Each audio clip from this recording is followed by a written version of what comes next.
अस्सलामुअलैकुम व्यूवर्स, आप देख रहे हैं हमारा यूट्यूब चैनल। और आज हम आपको बताने वाले हैं कि जमैमा खान और इमरान खान ने आपस में बातचीत कर ली। जी हां दोस्तों, जमैमा खान वो औरत हैं जिन्होंने इमरान खान से पहली शादी की थी और शादी के कुछ सालों बाद उनकी आपस में तलाक हो गई थी, जिसकी वजह से इमरान खान पाकिस्तान चले आए थे और जमैमा खान अपने बेटों के साथ लंदन ही में रहने लगी। इसकी क्या वजूहत थी और आज जमैमा खान की मोहब्बत भी जवाब दे गई।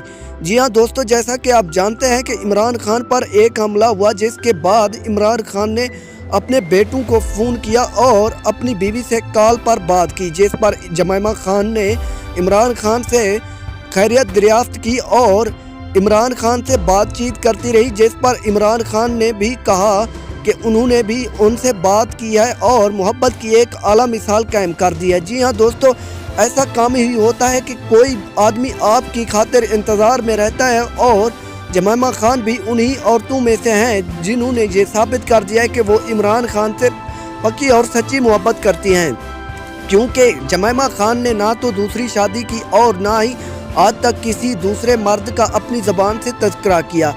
इसके अलावा आज ये बात भी साबित हो गई कि जिसका नाम दिल में जिंदा था, आज वही नाम उनके होंठों पर आ गया। और इमरान खान के लिए उन्होंने एक ट्वीट भी किया था और खुदा का शुक्र अदा किया था कि इमरान खान बाहिफाजत हैं और वो ठीक हैं। इसके अलावा अगर हम देखें तो आजकल उनके बेटे भी पाकिस्तान में आए हुए हैं, क्योंकि अगर हम देखते हैं कि दो ख़ानदानों में अगर तलाक हो जाती है तो पाकिस्तान में ये होता है, अगर बेटे बाप के पास जाना चाहते हैं तो वो ज़बरदस्ती या तो ले जाता है या माँ ले जाती है। लेकिन माँ और बाप की जुदाई की वजह से बाप और बेटे या बेटियां अपने बड़ों से नहीं मिल पाती, जिसकी वजह से ये इम्प्रेशन जाता है कि बेटे और वालिदैन में नफ़रत बढ़ जाती है। लेकिन जमैमा खान ने यहाँ पर भी अपनी आला ज़र्फ़ी का एक किरदार अदा किया और अपने बेटों को ये इजाज़त दे दी कि वो पाकिस्तान में जाएं और अपने वालिद से मिले।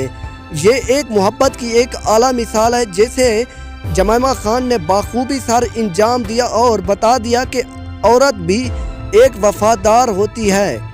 और इसके अगर आपको हमारी ये वीडियो पसंद आए तो चैनल को सब्सक्राइब और हमारी वीडियो को लाइक कर दें। Thanks for watching. अल्लाह हाफिज़।